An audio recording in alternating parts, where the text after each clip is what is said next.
I figured it out. I figured it out. What? I'll tell you. Everything. Why everything sucks. Here's why.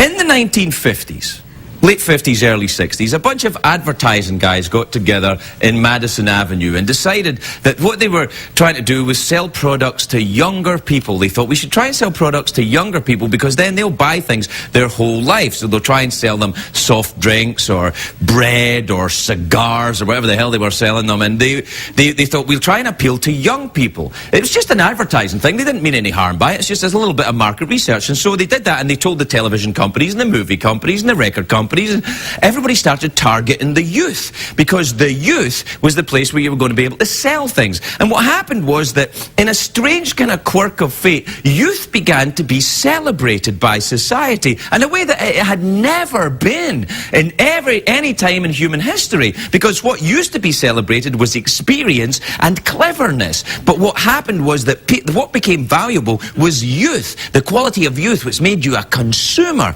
So what happened is that they started concentrating on these people. I know what you're thinking. You're saying, but wait a minute, Craig, in ancient Greece they deified the youth. No, they didn't. They deified beauty. Ah, different, right? So, what happened is that youth became more important and became more important and became more important. And society started to turn on its head because with the deification of youth, youth has a byproduct. The byproduct of youth is inexperience. By the nature of having youth, you don't have any experience. You're too young to have it. It's not your fault.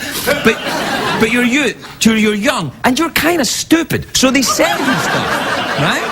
So therefore, the deification of youth began, but the deification of youth didn't stop there. The deification of youth kind of evolved and turned into the deification of imbecility. So it became fashionable and desirable to be young and to be stupid. And it started to be a fashion, and that grew, and that grew, and that grew, and that grew, and now that's what all the kids want to be. I just want to be young and stupid. But you know what? That's not what you want to be. You don't want to be that. Don't be young and stupid.